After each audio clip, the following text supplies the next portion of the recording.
Assalamualaikum warahmatullahi wabarakatuh. Cek. Alhamdulillah hamdan katsiran thayyiban mubarakan fih kama yuhibbu rabbuna wa yarda. Asyhadu an la ilaha illallah wahdahu la syarikalah wa asyhadu anna Muhammadan abduhu wa rasuluhu la nabiyya ba'dah. Radina billahi rabba wa bil islami dina wa bi Muhammadin nabiyya wa rasula. Allahumma salli wa sallim wa barik ala sayyidina Muhammadin kama dzakarahu dzakirun al-akhyar. Wa salli wa sallim wa barik ala sayyidina Muhammadin makhtalafa al-lail wan nahar. Wa salli wa sallim wa barik ala sayyidina wa habibina wa maulana wa qudwatina Muhammadin sallallahu alaihi wasallam wa alal muhajirina wal ansar. Teman-teman yang dirahmati Allah Subhanahu wa taala, senang sekali bisa kembali bertemu dengan teman-teman semuanya, melihat wajah-wajah anak muda yang insyaallah wajah-wajah kita ini disaksikan oleh para malaikat. Saking seringnya kita hadir dalam majelis ilmu, sampai-sampai malaikat itu kenal banget sama kita. Sehingga kalau nanti kita sesekali hadir di majelis yang tidak baik, malaikat ngeliat, nih kayaknya yang sering ke Latif nih, salah jalan gak kesini. Jadi malaikat kenal. Ternyata kita walaupun gak banyak followers di antara manusia, insya Allah banyak followers di antara malaikat. Jadi sekali kita setiap Rabu ngeposting lagi taklim, malaikat nge-like. Pas habis posting kita komen, alhamdulillah malam ini dapat ilmu, kata malaikat, barakallah, gitu ya. Jadi saling mengkomen. Yang melihat komen itu Allah Subhanahu wa taala. Tahu berapa malaikat yang nge-followers kita malam ini? Mau tahu berapa? 70.000 malaikat memfollow orang-orang yang duduk dalam majelis ilmu. Jadi Allah Subhanahu wa taala mengutus malaikat setiap hari dengan tugas nyari majelis zikir dan majelis ilmu. Setiap hari turun ke bumi nyari di mana ada majelis ilmu. Sehingga malaikat itu akan masuk ke gang-gang yang paling kecil, yang paling sempit demi untuk menemukan majelis ilmu. Lalu ketika malaikat itu melihat majelis ilmu atau majelis zikir, malaikat itu akan mention ke semua malaikat yang ada. Ada majelis ilmu nih, ada majelis ilmu. Dia nge-tag satu-satu. Gak kayak Instagram kita, kalau nge-tag lebih dari 10 gak bisa ya. Maksimal 10. Saya pernah nih, maaf ya teman-teman yang pernah komen panjang di Instagram saya, terus saya pas lagi kosong, saya bales komennya, diskaliguskan, di-tag satu-satu, di-mention satu-satu, ternyata kebanyakan 20 yang saya mention, pas saya di-share, gak bisa. Saya baru tahu ternyata maksimal 10. Akhirnya udah keburu ada kerjaan, akhirnya udah gak kebalas. Tapi kalau malaikat nge-mention itu bisa 70.000 sekali share, langsung para malaikat tuh ngumpul di mana. Itu tuh di Tomorrowland Al-Latif. Wah, hebat ada Tomorrowland di Bandung. Pada ngumpul anak-anak muda. Akhirnya pada datang nih malaikat, 70.000 malaikat. Begitu malaikat datang, malaikat ngelihat kita, malaikat akan menghafal wajah-wajah kita. Dan by the way, malaikat itu gak pelupa. Jadi, mana malaikat? Wajah saya, jangan lupa ya. Gak perlu gitu-gitu amat. Malaikat sekali ngelihat wajah kita udah gak akan lupa lagi. Sehingga ntar kalau ketemu di depan pintu surga, ya benar, masuk aja deh, udah kenal kok gitu. Kenal dari mana malaikat? Kan yang sering ke Al-Latif kan, Tomorrowland TA. Oh iya malaikat, udah masuk, alhamdulillah. The real Tomorrowland is paradise, Jannatul Firdaus Al-A'la. Terus kemudian malaikat yang ikut dalam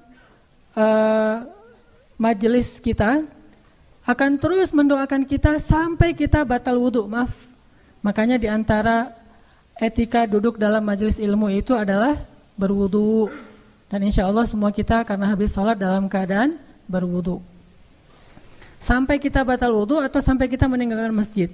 Begitu kita meninggalkan masjid, maka malaikat tidak lagi mendoakan kita dengan doa khususnya ahli ilmu. Malaikat mendoakan dengan doa-doa yang lain, misalnya silaturahim atau bekerja dan seterusnya. Ini artinya kita berbahagia di follow oleh 70.000 malaikat. Siapa yang followersnya udah 10.000? Kok saya doang yang angkat tangan? Enggak, saya mah enggak banyak followersnya. Muzamil mana Muzamil? Followersnya 300.000 manusia misalnya ya.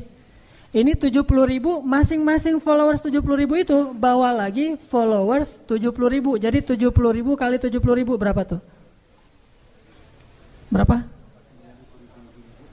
49.000. Berapaan? 4,9 miliar? Benar? Benar nggak? 4,9 juta apa 4,9 miliar? Benerin aja deh. 4,9 miliar followers. Ada nggak orang yang followersnya sebanyak itu? Paling-paling followersnya jutaan ya, puluhan juta. Nggak tahu saya kalau ada followers yang 100 juta. Ini 4,9 miliar. Dan itu bukan manusia, malaikat. Dan mereka bukan cuma nge-follow tetapi juga memberi manfaat buat kita, yaitu dengan mendoakan Allahumma gfir lahu warham. Allahumma gfir lahu warham. Ya Allah, ampuni dosa dia, rahmati dia, ampuni dosa dia, rahmati. Jadi kita duduk aja di sini sambil dapat sakinah. Tahu sakinah? Sakinah itu ngantuk. Jadi orang kalau duduk dalam majelis ilmu itu dapat ketenangan, dan bukti bahwa dia dapat ketenangan itu adalah dia ngantuk. Sakinah. Jadi jangan ganggu ya kalau ada yang udah dapat sakinah. Kalau nggak dapat sakinah berarti dia punya banyak masalah. Kalau yang pas datang ke majelis ilmu baru aja selesai assalamualaikum nggak sempat salah sunnah tuh saking ngantuknya, sakinah langsung ya tidur, bangun-bangun udah bubar, berarti dia mendapatkan sakinah. Dan insya Allah setelah itu mawaddah warahmah. Pulang dari majelis ilmu dapat mawaddah warahmah. Ini kepanjangan prolognya. Kita lanjut. Malam ini kita ngebahas apa? Kita membahas lagi tentang judul lama kita yang mudah-mudahan ini bisa mengingatkan kita kembali tentang semangat menjaga iman atau keep the faith. Cuman mungkin agak saya aransemen dikit. Jadi ada sedikit aransemen baru nih. Yang pernah ikut keep the faith 1 boleh minta tolong angkat tangan. Wah, ini jamaah baru semua ini. Subhanallah. Gak pernah dengar The Faith 1 di internet, di YouTube? Oh, berarti ini baru datang ke Al-Latif sekitar beberapa bulan yang lalu ya. Alhamdulillah. Keep the Faith 1 itu membahas tentang gimana cara kita ngandelin Allah dalam semua urusan kita. Dan malam ini saya akan tambahin dikit saja materi tentang keep the faith. Kita akan melihat keep the faith ini dari angle kalimat yang sering diucapkan oleh orang-orang soleh, yaitu kalimat hasbunallah wa ni'mal wakil, atau kalimat hasbiyallah wa ni'mal wakil. Apa bedanya hasbunallah sama hasbiyallah? Bedanya apa?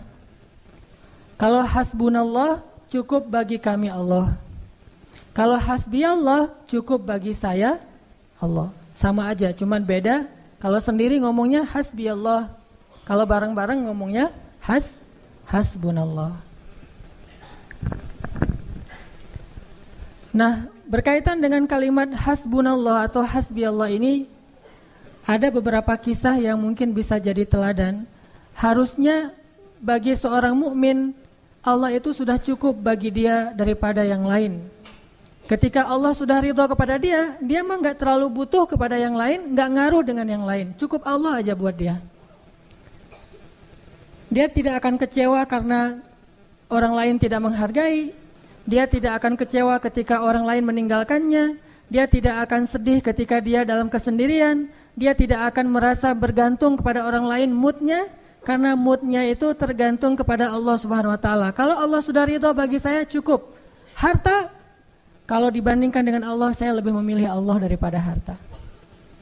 Kadang dalam hidup kita harus milih antara harta yang banyak atau Allah, antara sehat atau Allah, antara sembuh atau Allah, antara menikah atau Allah. Itu harus milih.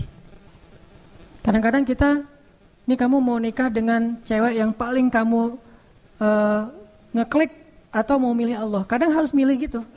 Contohnya gimana? Misalnya calon pasangan kita adalah orang yang mungkin belum Allah kasih hidayah, beda agama. Tapi udah terlanjur cinta banget nih. Udah cinta banget sama dia dan secara akhlak dia orangnya baik banget. Cuma satu aja masalahnya, dia belum beriman. Dan kita ajak untuk masuk Islam juga, dia masih agak-agak galau gitu dan belum bisa memutuskan.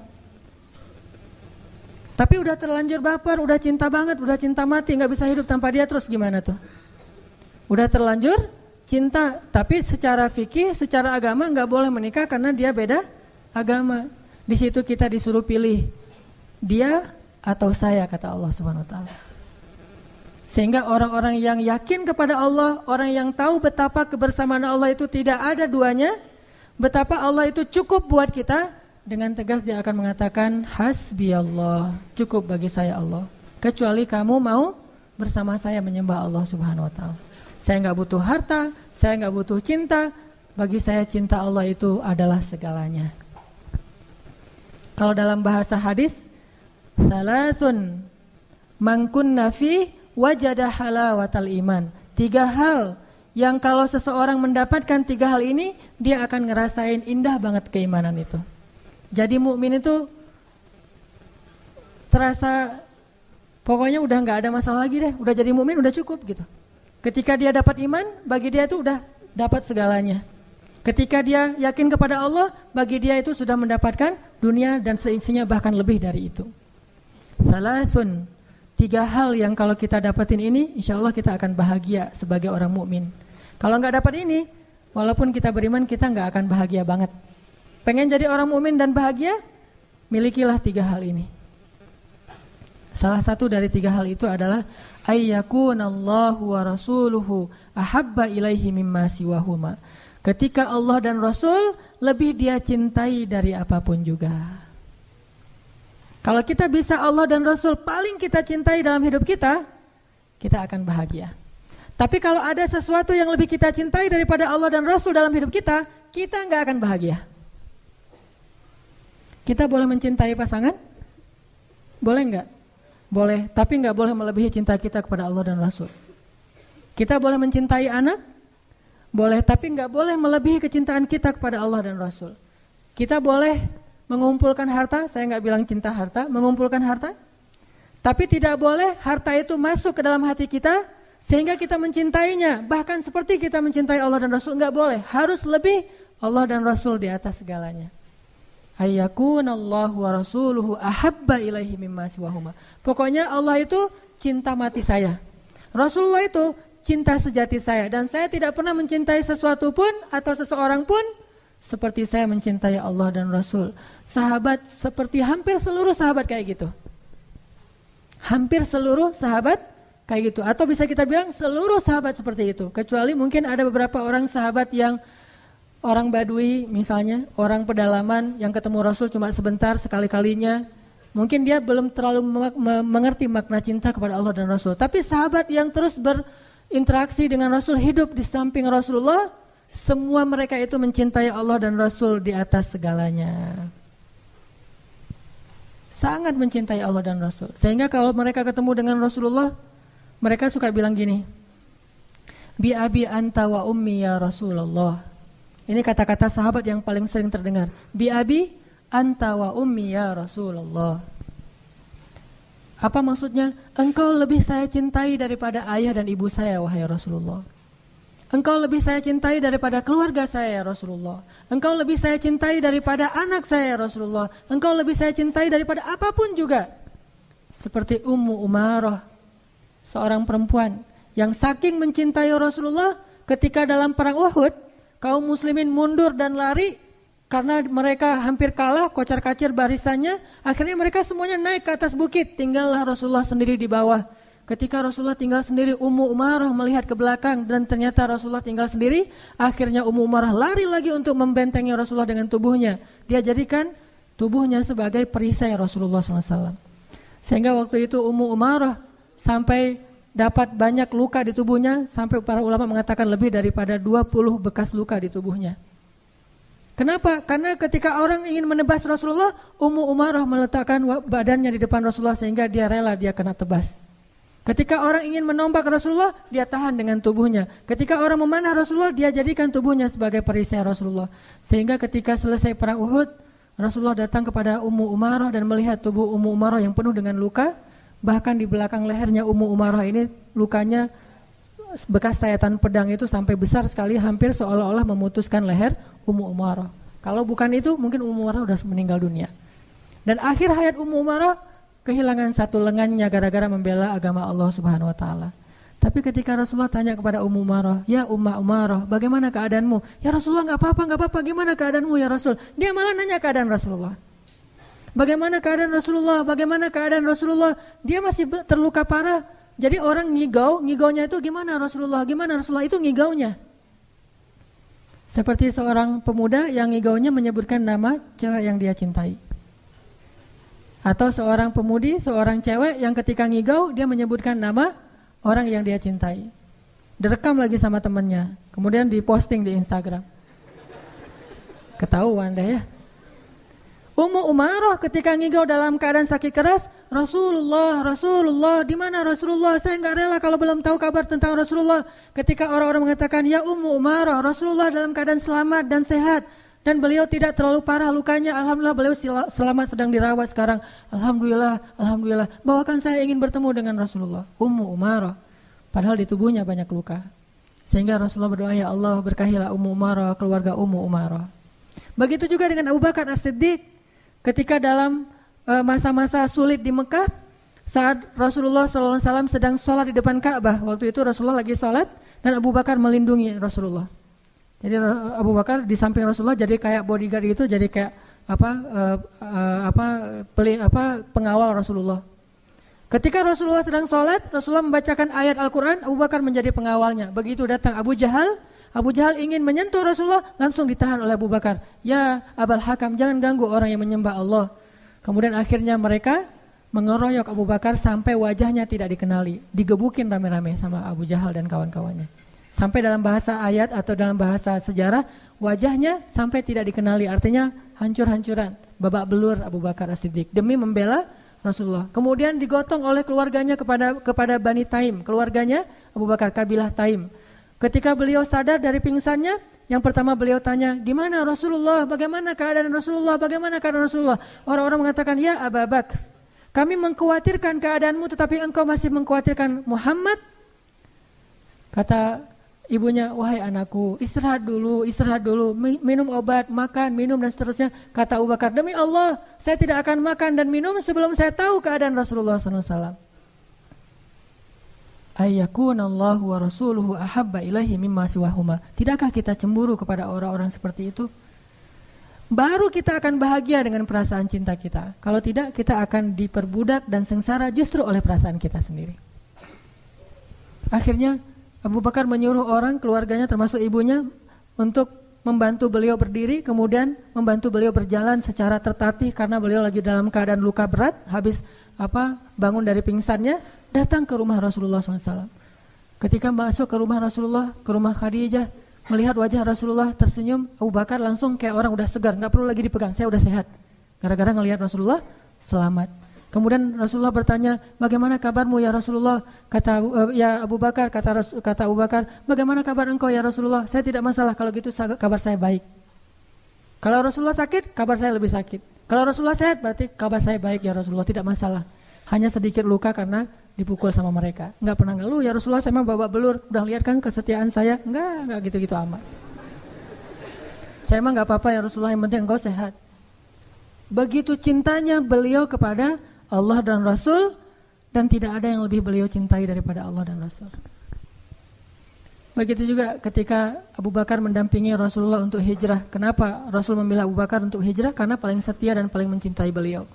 Di perjalanan, ketika lagi jalan dengan Rasulullah, Abu Bakar kadang berdiri di depan, kadang berdiri di belakang, kadang berjalan di sebelah kanan, kadang berjalan di sebelah kiri, terus saja mundar-mandir, ngelilingin Rasulullah terus kayak orang tawaf gitu. Dan wajahnya tuh gelisah banget, khawatir banget. Sampai Rasulullah bertanya, ya Abu Bakar, mabik, kenapa kamu ya Abu Bakar? Kok mundar-mandir keliling di belakang depan saya?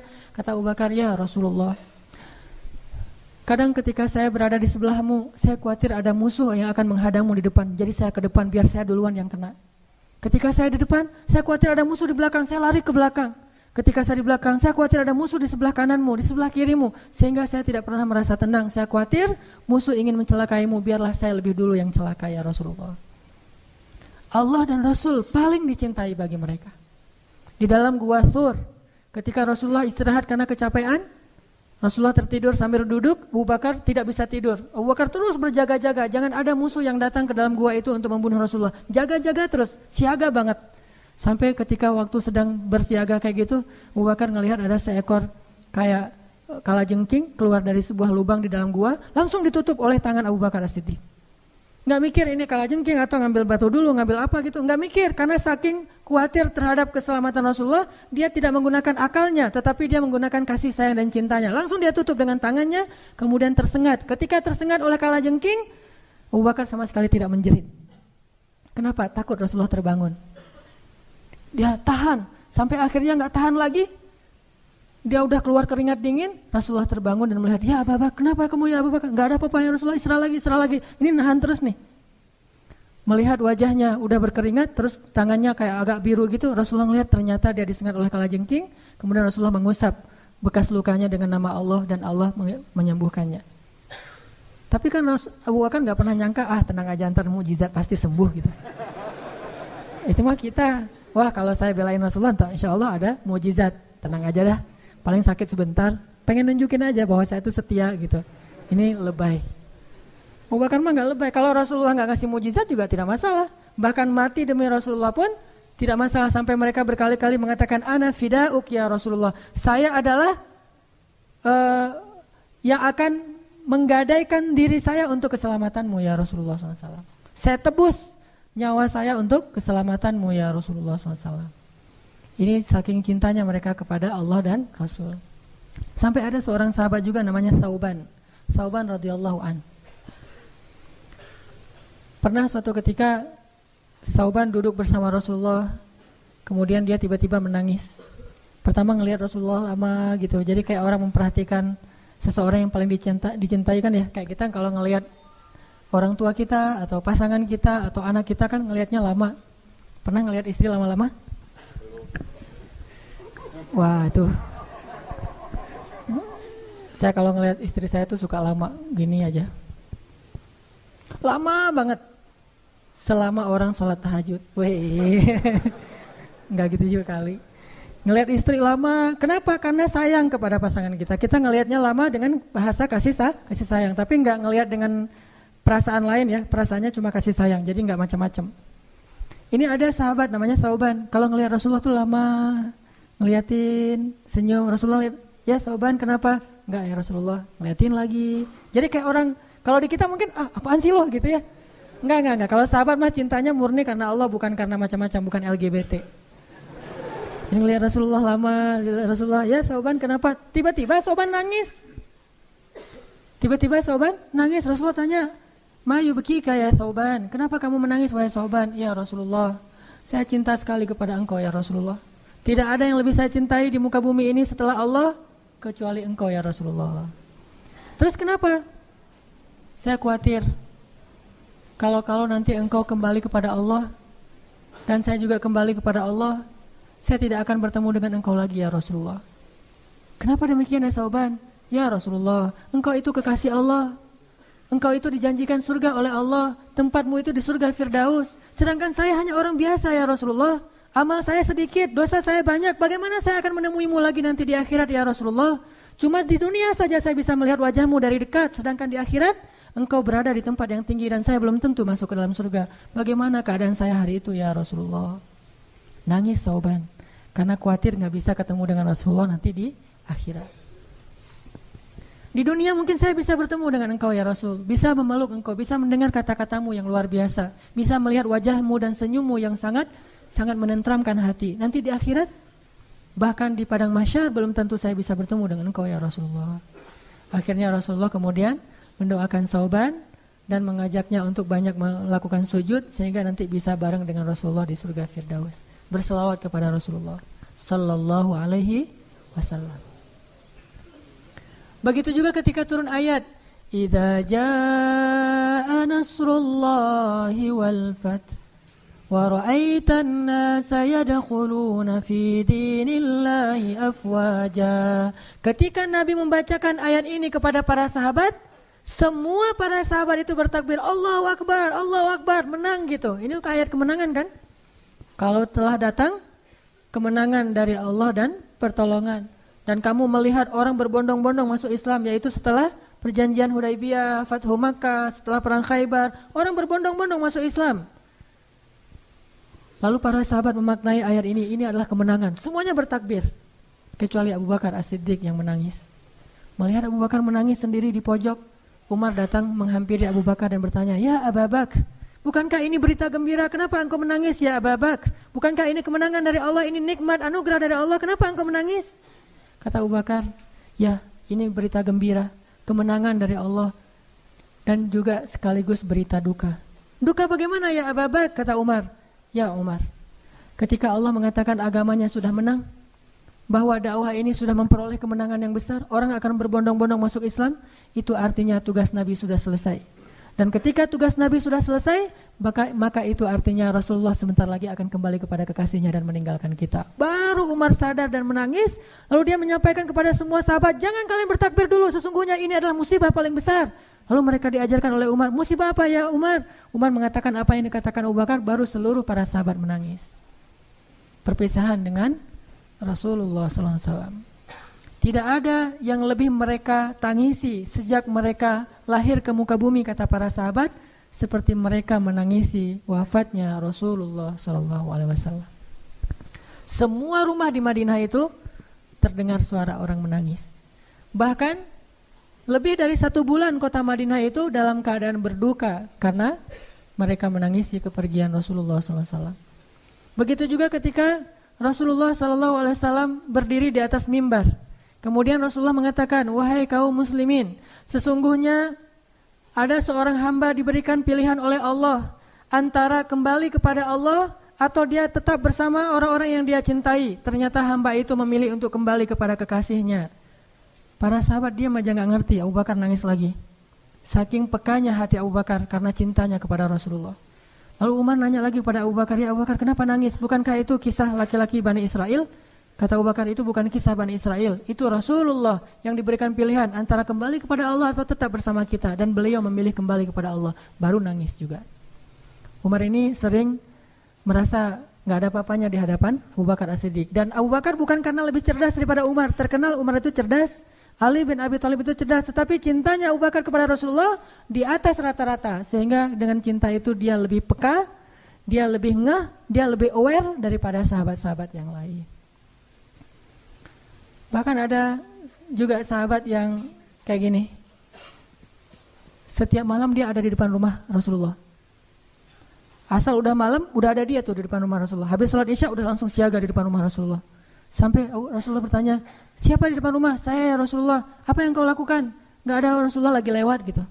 Besok dia lagi, terus saja setiap malam dia berjaga di depan rumah Rasulullah. Kenapa? Dia gak rela ada seorang pun yang datang untuk menyakiti Rasulullah. Dia terus berjaga-jaga demi Rasulullah. Gak pernah tidur di malam hari demi menjaga rumah Rasulullah SAW. Saking cintanya kepada Allah dan Rasul. Inilah halawatul iman. Inilah orang mukmin yang paling bahagia. Siapa orang yang paling bahagia di antara orang yang beriman? Yang benar-benar bisa meletakkan Allah dan Rasul di dalam hatinya dan tidak ada ruang lagi buat yang lain kecuali dengan seizin Allah dan Rasulnya. Ini yang disebut dengan hasbunallah wa ni'mal wakil. Ridho, radina billahi rabba wa bil islami dina wa bi Muhammadin nabiyya wa rasula. Cukup Allah dan Rasul, yang lain Allah yang mencukupkan. Bukan cukup bagi saya, pasangan saya, Allah nanti aja. Tapi cukup Allah dan Rasul, yang lain Allah yang mencukupkan.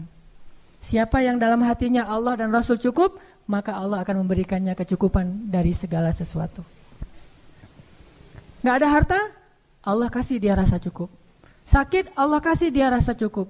Sendiri Allah kasih dia rasa cukup. Yang membuat kita sengsara itu bukanlah kita kekurangan harta, bukanlah kita sendiri, bukan kita dalam keadaan susah atau banyak penyakit. Yang membuat kita sengsara itu hati kita tidak cukup merasa bahagia. Terlalu kecil ruangnya untuk kebahagiaan sehingga kita selalu merasa hampa. Sedangkan orang yang Allah cukupkan, mungkin dia adalah orang yang Allah uji dengan penyakit sekian belas tahun tidak sembuh seperti Nabi Ayub. Mungkin dia orang yang Allah uji dengan kehilangan orang-orang yang dia cintai seperti Nabi Yakub. Mungkin dia adalah orang yang diuji dengan harus meninggalkan orang yang paling dia cintai seperti Ibrahim. Tetapi Allah cukupkan hatinya dengan kebahagiaan. Hasbunallah. Tidak ada yang lebih berharga bagi kita daripada Allah. Maka siapapun yang memberikan hatinya lebih dulu kepada makhluk sebelum kepada Allah dan Rasul, siap-siaplah untuk sengsara dan kecewa. Berikan hati kita kepada Allah dan Rasul. Setelah itu Allah yang akan memberikan hati itu kepada orang yang paling layak untuk kita. Jadikan Allah dan Rasulullah itu cukup dalam hati kita. Setelah itu Allah akan mencukupkan segala kebutuhan kita. Masih ingat kisah kaum Ansor setelah perang Hunain? Perang Hunain itu terjadi setelah perang apa? By the way, perang Hunain namanya. Terjadi setelah perang Fathu Makkah. Jadi Nabi habis Fathu Makkah, kemudian Nabi ekspansi lagi ke daerah Ji'ronah sampai ke Taif. Sekarang tuh jadi salah satu tempat untuk memulai umroh atau mikot, yaitu Ji'ronah, sekitar 30 menit dari kota Mekah. Setelah selesai perang Hunain, kaum muslimin itu mendapatkan ghanimah yang sangat banyak, hampir sebanyak perang Khaybar. Jadi dua perang yang paling besar ghanimahnya itu, satu perang Khaybar dan di bawahnya perang Hunain. Ribuan ekor onta, ribuan domba, ribuan kuda dengan alat-alat perang yang berharga, kemudian juga berhala-berhala yang terbuat dari emas dan perak, itu ditinggalkan di medan perang dan diambil oleh kaum muslimin. Mungkin ratusan miliar. Ketika mendapatkan semua ghanimah itu kemudian dikumpulkan di sisi Rasulullah, karena yang membagikan ghanimah cuma Rasulullah waktu itu. Tiba-tiba Rasulullah memanggil Abu Sufyan, orang Mekah yang baru masuk Islam. Ya Abu Sufyan, ambillah onta yang kamu suka, 100 ekor onta. Abu Sufyan mengambil 100 ekor onta dan mengatakan, saya merasa nyaman sekali dalam Islam. Bagi dia, kenyamanan dalam Islam itu masih diukur dengan harta. Ini namanya mu'allaf, orang yang dibujuk hatinya dengan harta. Abu Sufyan senang membawa 100 ekor unta. Kata Rasulullah, cukup ya Abu Sufyan? Cukup ya Rasulullah, cuman kalau ada lebih boleh sih. Dikasih lagi 100 ekor unta, sampai Abu Sufyan mendapatkan lebih dari 200 ekor unta. Panggil lagi tokoh-tokoh Quraisy yang lain yang baru masuk Islam, dikasih lagi 100 ekor unta. Hampir semua orang Mekah itu mendapatkan unta yang lebih dari 10 ekor unta. Bahkan tokoh-tokohnya itu mendapatkan ratusan ekor unta. Setelah semuanya dibagi, ghanimah habis. Onta, domba, kuda, berhala yang terbuat dari emas dan perak dibagi semuanya kepada orang Mekah dan sedikit orang Muhajirin. Orang Ansor gak dapat apa-apa. Orang Ansor jangankan onta, ayam atau bebek aja gak dikasih. Coba, gak dapat apa-apa tuh. Batu akik, cincin batu akik aja gak dikasih. Padahal cincin batu akik itu banyak dari tubuh-tubuh orang-orang kafir yang terbunuh. Akhirnya ambil batu akik atau apa. Batu akik kan mahal tuh dulu. Wah, gak dapat apa-apa sama sekali. Sehingga akhirnya orang Ansor desas-desus, mulai komplain, mulai komen. Apa komplainnya? Rasulullah mah kalau udah ketemu dengan keluarganya lupa sama kita. Satu orang yang ngomong kayak gitu, yang lain bilang, benar gitu. Akhirnya semuanya juga, oh iya benar ya Rasulullah. Ini gara-gara satu orang nih, was-wasah nih, yuwaswi sufi sudurin nas. Akhirnya yang lain juga ikut kayak gitu. Iya ya, saya nggak kepikiran sampai kayak gitu, ternyata Rasulullah bisaan ya, gitu-gitu. Akhirnya semuanya pada orang-orang Ansor desas-desus, mereka mengeluhkan ketidakadilan Rasulullah dalam membagi ghanimah. Sampai akhirnya desas-desus ini hampir membuat mereka demo gitu. Bayangin orang Ansor pengen demo, turun jalan yuk rame-rame. Siapa nih kira-kira yang jadi koordinator lapangan Korlap? Ternyata sebelum mereka udah nyentuhin Korlap, Rasulullah dengar desas-desus kaum Ansor. Langsung dikumpulkan kaum Ansor. Dikumpulkan semuanya, Rasulullah bilang gini, ya ma'syara Ansor, apa yang kalian katakan di belakangku, kata Rasulullah. Ya gak berani atau ya kalau Rasulullah udah ngomong gitu, diam aja. Ya ma'syara Ansor, aku sudah mendengar apa yang kalian katakan nih. Sebentar lagi ya sebelum azan, biar kita tuntasin adegannya. Ya ma'syara Ansor, aku dengar apa yang kalian ucapkan di belakang. Tapi wahai ma'syara Ansor, bukankah dulu kalian itu orang-orang yang kufur kepada Allah, lalu aku datang membawa iman kepada kalian? Bukankah dulu kalian bermusuh-musuhan saling membunuh, lalu aku mempersaudarakan kalian? Bukankah dulu kalian berada di tepi jurang neraka, lalu aku selamatkan kalian? Bukankah dulu kalian adalah orang-orang yang hampir saja celaka, lalu aku memberikan kepada kalian cahaya dari kegelapan? Ya ma'syara Ansor, apa yang kalian katakan di belakangku? Tiba-tiba salah satu dari lelaki Ansor berdiri dan mengatakan, ya Rasulullah, kami tahu jasamu betapa besar bagi kami ya Rasulullah. Tapi ya Rasul, bukankah dulu engkau terusir lalu kami terima engkau di kampung kami? Balas nih. Bukankah engkau dulu sendiri lalu kami menjadi keluargamu? Bukankah engkau datang dalam keadaan tidak punya apa-apa, kami serahkan seluruh harta kami untukmu ya Rasul? Bukankah ketika engkau berperang kami yang membelamu, bahkan banyak dari kami yang syahid demimu ya Rasul? Balas.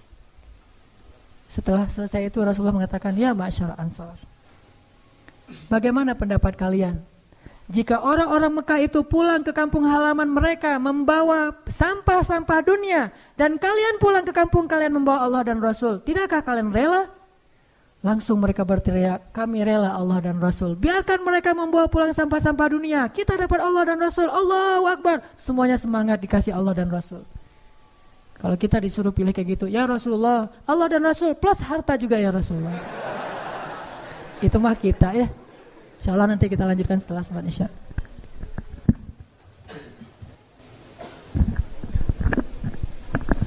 Bismillahirrahmanirrahim.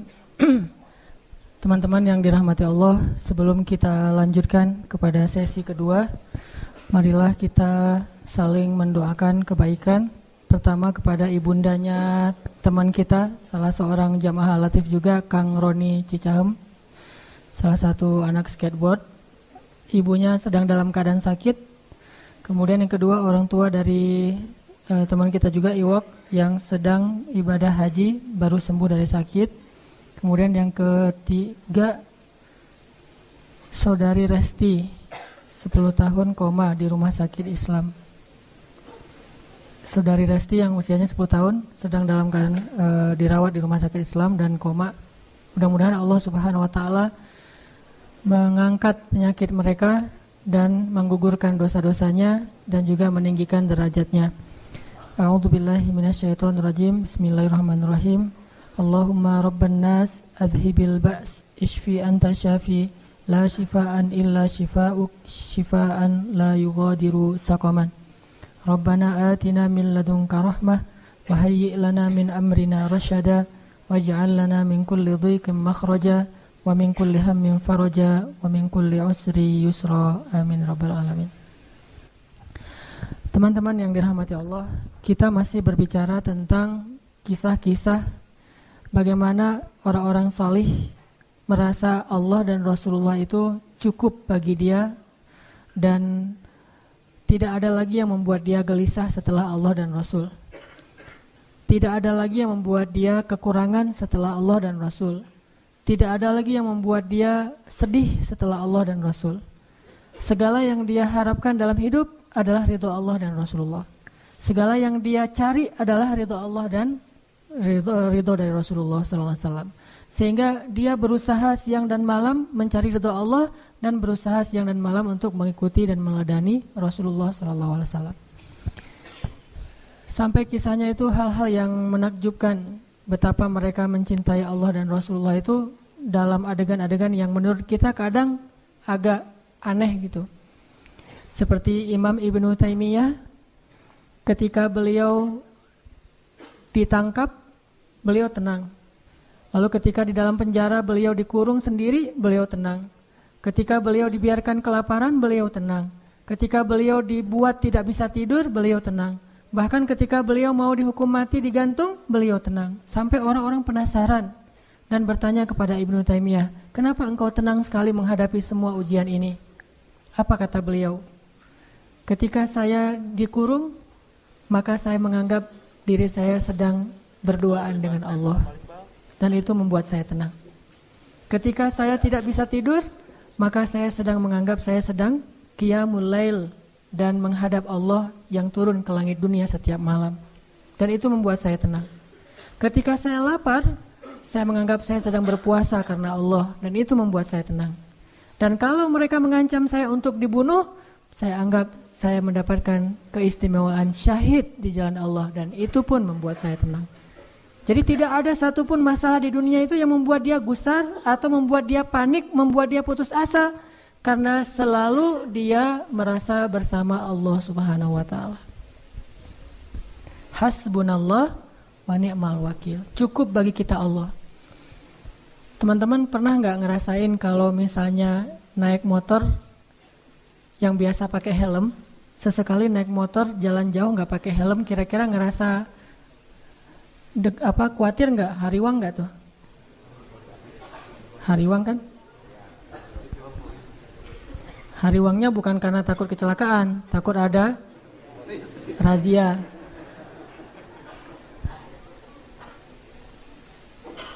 Terus ketika jalan pakai helm, helmnya tuh yang udah standar SNI misalnya, udah bagus, rasanya gimana? Merasa lebih tenang dengan pakai helm? Tawakalnya kepada helm.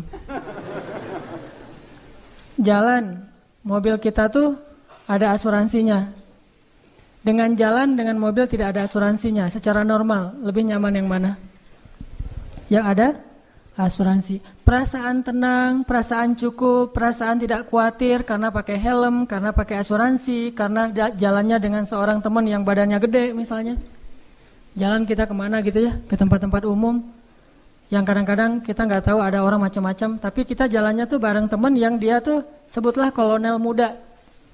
Pakai baju loreng, dia bawa pistol kemana-mana, jalan sama dia. Kita kan agak kebawa-bawa gaya-gaya dikit ya, soalnya ada teman. Begitu dia nggak ada, ciut langsung gitu. Kenapa bisa kayak gitu? Karena merasa tenang, cukup dengan ada orang-orang yang kita anggap bisa melindungi kita, dengan ada hal-hal yang bisa melindungi kita. Apakah kalau kita membaca doa ketika kita meninggalkan rumah, kita ngerasa tenang seperti pakai helm? Kalau belum baca doa, astagfirullah, ternyata saya belum baca doa. Subhanalladzi sakharana hadza. Pas sudah selesai baca doa, udah tenang nih. Nyetirnya tenang nih. Kenapa? Udah baca doa. Nyetirnya tenang. Kenapa? Karena udah tawakal sama Allah. Ninggalin keluarga tenang. Kenapa? Karena udah baca doa. Ya Allah, saya titipkan keluarga saya kepadamu. Engkau sebaik-baik penjaga. Udah pergi tenang. Walaupun kita agak-agak sering dengar berita buruk tentang kondisi di lingkungan kita, tapi begitu kita baca doa jadi tenang. Ala bidzikrillahi tatmainnul qulub. Itulah orang yang menjadikan Allah hasbi Allah. Terus kalau ada masalah diingatkan, tenang aja lah, kita serahin aja sama Allah. Oh iya ya, serahin sama Allah, gampang lah kalau kayak gitu mah. Udah ngelibatin Allah jadi tenang. Itu berarti hasbi Allah. Sehingga kalau ada masalah sedikit, udah serahin aja sama Allah. Ya udah, tenang. Udah ntar Allah yang balas. Oh, sebaik-baik Allah sebaik-baik pembalas, balasannya jauh lebih baik daripada balasan manusia. Tenang. Kenapa bisa merasa tenang? Karena di hatinya itu hasbi Allah, cukup Allah, dan yang lain itu nggak akan pernah memberi kecukupan buat kita kecuali Allah Subhanahu wa taala. Saya beberapa kali pernah misalnya harus pergi malam-malam. Bukan perjalanan saya yang saya khawatirkan, tapi keluarga yang saya tinggalkan. Ini gimana nih keadaan keluarga di lingkungan yang mungkin beberapa tetangga pernah kemalingan misalnya. Dan tidak ada laki-laki di rumah, saya pergi. Atau namanya walaupun ada laki-laki juga, namanya perampok mungkin rame-rame. Atau habis kejadian, ada rasa khawatir kan? Tapi saya harus pergi malam-malam karena ada acara qiyamul lail atau acara itikaf. Begitu keluar dari rumah, bismillahirrahmanirrahim, la haula wala quwata illa billah. Subhanalladzi sakharana hadza, sampai kalimat ya Allah aku engkau anta sahibu fis safar wal khalifatu lil ahl fil ahl. Engkau teman dalam perjalanan dan penjaga untuk keluarga yang saya tinggalkan. Itu jadi tenang. Kalau kita merasa dizalimi oleh orang lain, kita berdoa, ya Allah beri saya ganti yang lebih baik. Tenang. Pokoknya kalau udah melibatkan Allah jadi tenang gitu. Ala bidzikrillahi tatmainnul qulub. Itu baru namanya hasbiyallah. Dan Allah bilang, ana inda dhanni 'abdi bi. Aku tergantung prasangka hambaku kepadaku. Kalau kita berprasangka baik kepada Allah, Allah seperti yang kita persangkakan. Apalagi sih yang membuat kita khawatir setelah Allah? Apalagi sih yang membuat kita merasa kekurangan setelah Allah Subhanahu wa taala? Jadi jadikanlah Allah segalanya dalam hidup kita, cinta kita yang paling sejati dan yang paling besar di dalam hati kita. Allahu Akbar. Kenapa demikian? Kenapa Allah harusnya yang paling kita cintai dalam hidup kita, kemudian Rasulullah SAW, baru yang lain-lain. Yang lain mah yang kesekian lah.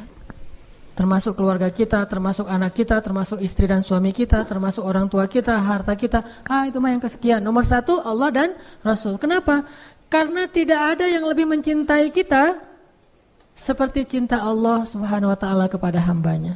Dan setelah itu tidak ada yang mencintai kita seperti cintanya Rasulullah SAW kepada umatnya. Tahu gimana cinta Rasulullah kepada kita? Salah satu di antara cinta Rasulullah kepada kita yang gak bisa digantikan oleh siapapun, termasuk oleh orang tua kita. Ayah ibu kita gak bisa mencintai kita seperti cinta Rasulullah. Pasangan kita yang katanya sehidup semati gak bisa mencintai kita seperti cintanya Rasulullah. Gimana cintanya Rasulullah? Nanti di padang mahsyar Allah Subhanahu wa taala berfirman, "Yauma yafirrul mar'u min akhihi wa ummihi wa abihi wa sahibatihi wa banihi likulli imri'in minhum yawma idzin sya'nun yughni." Hari ketika seorang ayah lari dari anaknya, seorang suami lari dari istrinya, istri lari dari suaminya, anak lari dari orang tuanya, pasangan lari dari pasangannya, sahabat lari dari sahabatnya. Likulli imri'in yauma idzin, pada hari itu semua orang sya'nun yughni, sibuk ngurus diri sendiri, kecuali satu orang. Semua orang, Nabi Adam, Nabi Nuh, Nabi semua anbiya dan semua manusia pada hari itu yauma idzin sya'nun yughni. Likulli imri'in minhum yawma idzin sya'nun yughni. Semuanya sibuk dengan diri sendiri. Udah lupa tuh, kita dikuburin satu liang lahat dengan pasangan sejati kita, tapi pas kita bangkit kita nggak akan lihat ke sebelah kanan kiri kita. Dia juga nggak usah kegeeran, dia juga akan ngelihat kita kok. Saya nggak akan lihat dia, tapi dia pasti ngelihat saya nih. Nggak usah GR, di hari akhirat itu nggak perlu GR, karena dia juga nggak bakalan lihat, nggak akan ingat mau kita tuh.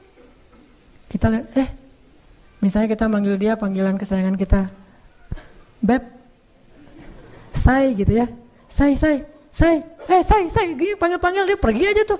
Kenapa nih orang pergi? Jangan-jangan dia udah lupa ingatannya, belum balik, soalnya udah kelamaan tidur di dalam kubur gitu misalnya. Nah, likulli imri'in yauma idzin sya'nun yughni, nggak peduli, dia ngelihat kita. Dia tahu ini suami saya nih, dia tahu ini anak saya nih, dia tahu ini orang tua saya, dia tahu bahwa dia adalah kekasih kita adalah kekasihnya. Dia tahu, tetapi saking takutnya dia terhadap dirinya dan saking dia mementingkan dirinya, pada hari itu dia nggak peduli dengan kita. Bahkan nauzubillah, kalau kekasihnya di sebelah diseret oleh malaikat, dia nggak akan nolong kita dia mah. Dia yang penting selamat. Saya udah selamat. Kekasihnya ya terserah. Nanti kalau dia udah beres, baru nanti dia itu juga. Gak semua orang bisa seperti itu. Tapi Rasulullah satu-satunya orang yang pada hari itu yang sangat sibuk mondar-mandir, sibuknya luar biasa, cuma satu orang, Muhammad SAW. Itu sibuk banget. Gimana sibuknya Rasulullah? Ketika lagi di padang mahsyar, Rasulullah langsung mencari mana umatku. Dia cari, siapa kamu? Umat Muhammad. Sini. Siapa kamu? Umat Muhammad. Ngumpulin semuanya umatnya. Kemudian Nabi sujud kepada Allah dengan sujud yang sangat lama. Sampai Allah mengatakan, ya Muhammad, bangkitlah dari sujudmu. Sal tu'tah, minta akan saya beri. Bangkit dari sujudmu. Ya Allah, saya tidak akan bangkit dari sujud saya sebelum saya mendapatkan apa yang engkau janjikan. Wahai Muhammad, minta. Ya Allah, berikan saya kesempatan untuk memberi minum kepada umat-umat saya. Mereka kehausan, ya Allah, kasihan mereka di bawah terik matahari. Akhirnya Allah mengatakan, ya Muhammad, ini telaga Al-Kautsar, beri minum kepada umatmu. panggil, wahai umatku, umatku, umatku. Sampai Rasulullah ditanya oleh Fatimah, ya ayah, nanti di padang mahsyar, kalau saya pengen ketemu ayah, ketemu di mana? Wahai Fatimah, sesungguhnya aku ada di Telaga Kausar dan memberi minum kepada setiap umatku. Datanglah ke Telaga Kausar. Rasulullah padahal dijamin masuk surga, surganya Firdaus. Ngapain tuh capek-capek ngurus, kita pergi aja ke surga Firdaus menikmati hidup. Tapi beliau gak rela, ditampakkan ke hadapan beliau, ini Firdaus, ini surgamu wahai Muhammad. Nabi Muhammad gak akan tersenyum sedikit pun. Beliau nanya, umatku di mana ya Allah? Ini Firdaus, umatku di mana ya Allah? Mereka di padang mahsyar, langsung balik lagi keluar dari surga coba. Keluar dari surga cari, terus memberikan minum satu persatu. Bahagia banget, ketemu umatnya tuh kayak ketemu kekasih lama, kasih minum. Kasih minum. Setelah minum satu teguk, kita gak akan haus lagi selama-lamanya. Ketika seorang ayah, ibu, kekasih meninggalkan kita, Rasulullah mencari kita. Di mana fulan? Di mana fulan? Honda Spasi motor, Spasi. Honda Space motor D4541 harap dipindahkan. D811NN juk putih di depan pintu gerbang, segera dipindahkan. Oh. Cek. Tadi sampai di mana? Sampai Spasi. Coba aja nih. Apa? Oh ya, sampai Telaga Kausar. Rasulullah SAW ya. Jadi ketika semua orang ngelupain kita, dan gak salah mereka ngelupain kita karena kita juga ngelupain mereka. Jadi jangan ke istri ya ngomongnya, Mah, Mama, Papa gak akan cinta-cinta banget sama Mama. Kenapa Papa? Nanti Mama pasti akan ngelupain Papa. Enggak kok Pak, gak akan lupa. Lupa. Kapan Pak? Nanti di akhirat. Oh iya, Papa juga gitu kan? Iya sih. Di situ emang semua orang saling melupakan, dan saling melupakan itu bukan karena Allah mencabut memori dan ingatan kita, karena memang kita mementingkan diri sendiri kecuali Rasulullah SAW. Di mana umatku ya Allah? Kasih minum satu-satu. Setelah dikasih minum, Rasulullah SAW sujud lagi. Ya Muhammad, kenapa engkau sujud? Sujudnya lama banget sambil menangis di hadapan Allah. Ya Rabbi, ya Rabbi, ya Rabbi. Terus Allah mengatakan, bangun ya Muhammad, aku berikan apa yang kau minta.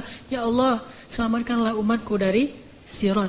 Langsung Nabi meminta kepada Allah kayak gitu, kata Allah, maka tunggulah mereka di ujung Sirat. Nabi menunggu kita di ujung Sirat sambil mengatakan Allahumma salim salim, Allahumma salim salim. Ya Allah selamatkan, ya Allah selamatkan. Maka yang amalnya banyak dia lewat. Ada juga yang jatuh ke dalam neraka.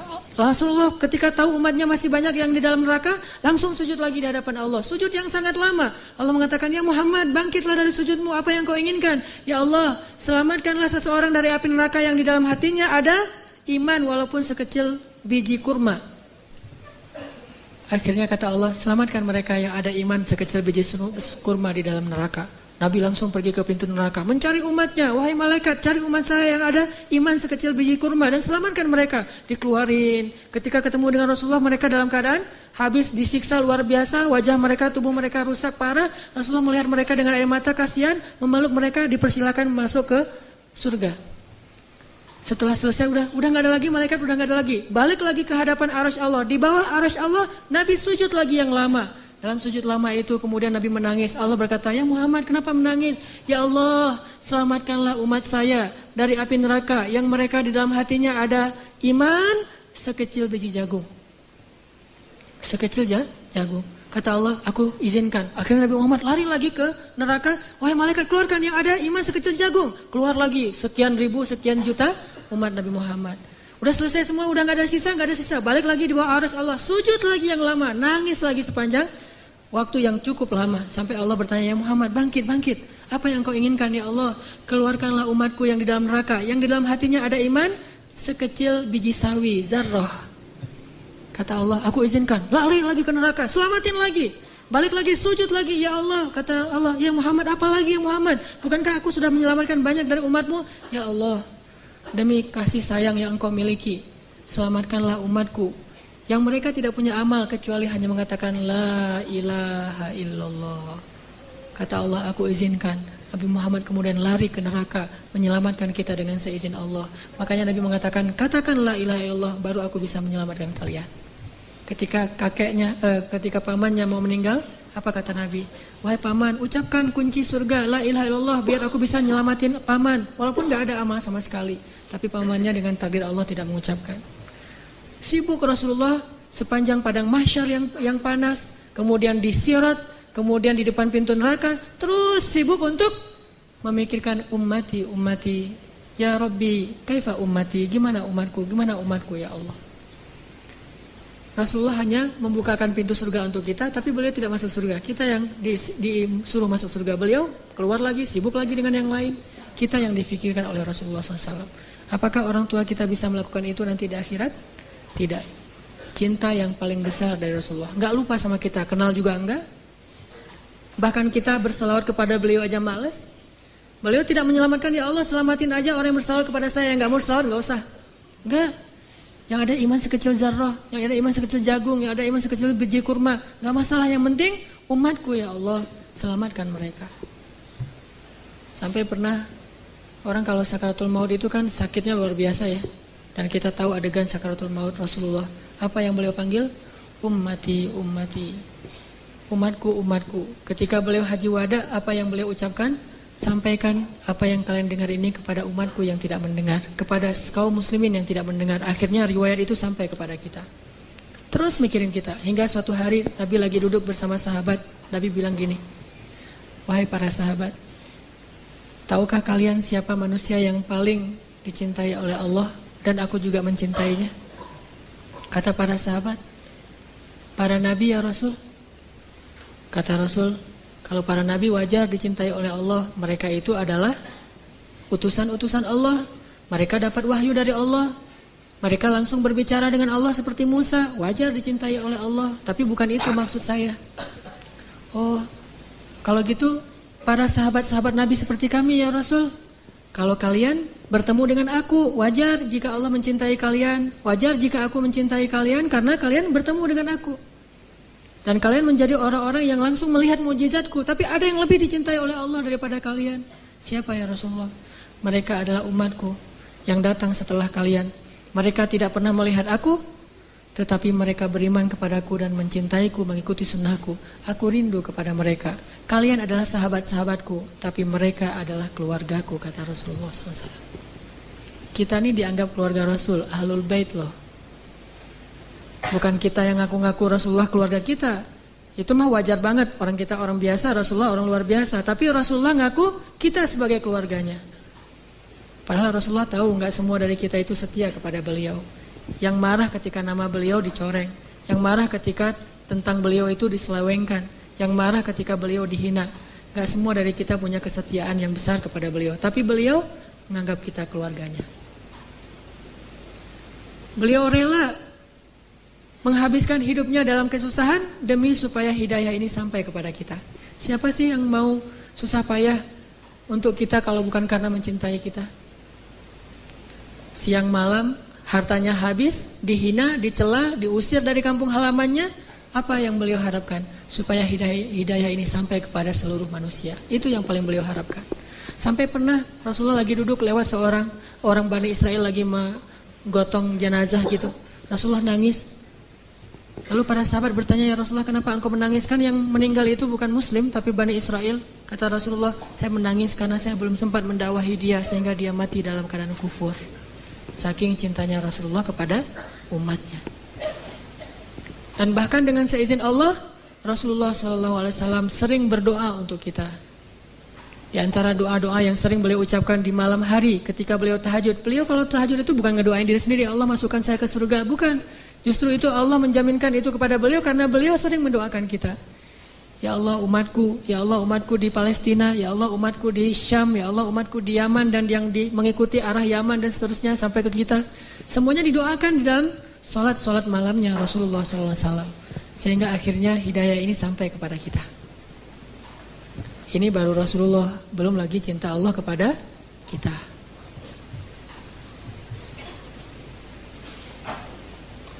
Masih ingat dengan ayat Qul ya ibadiyalladzina asrafu ala anfusihim.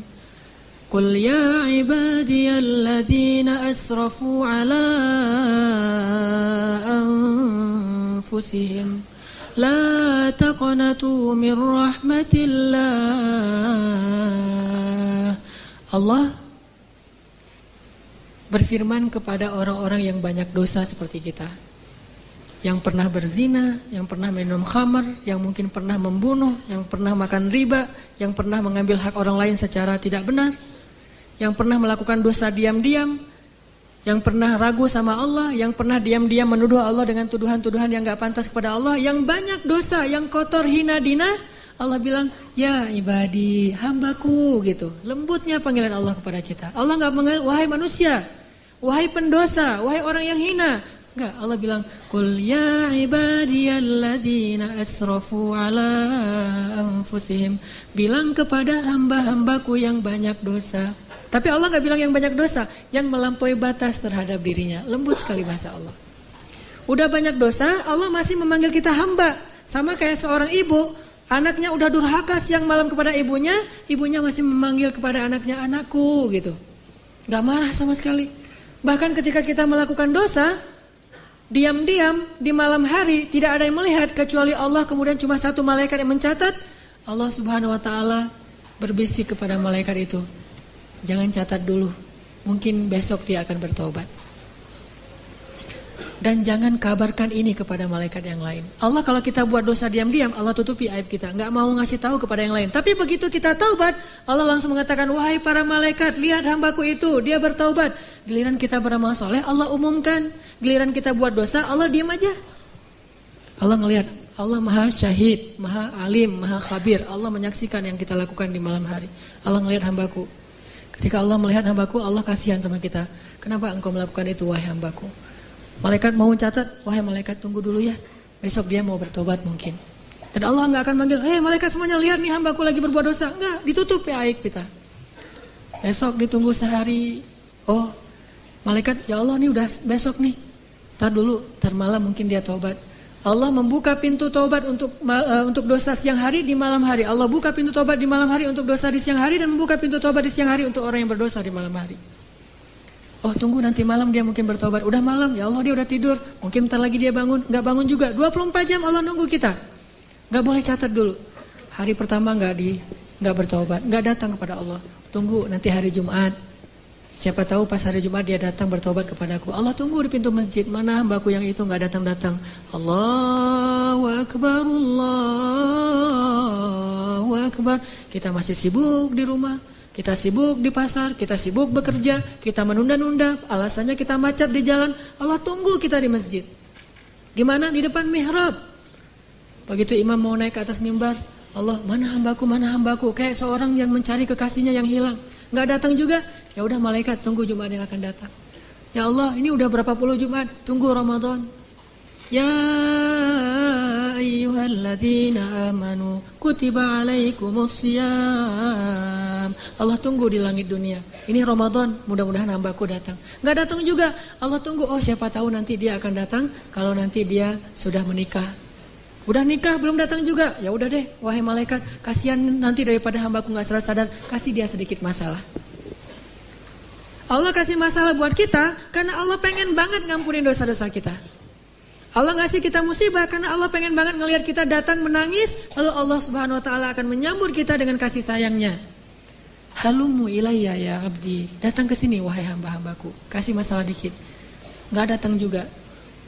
Terus kata Allah, malaikat jangan catat dulu. Kenapa ya Allah? Siapa tahu nanti di akhir hayatnya dia balik kepadaku. Tunggu sama Allah tuh.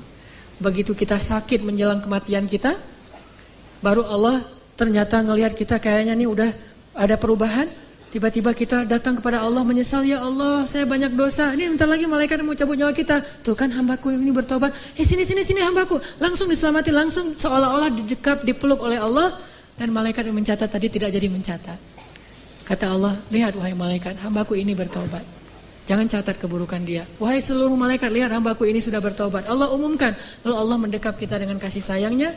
Allah mengampuni seluruh dosa-dosa kita. La ubali, kata Allah. Wahai hamba-hambaku, jika kalian datang kepadaku meminta ampun, padahal kalian memiliki dosa sebanyak langit dan bumi, akan aku ampunkan dosa kalian semuanya. Wala ubali, dan aku tidak peduli sebanyak apa dosa itu.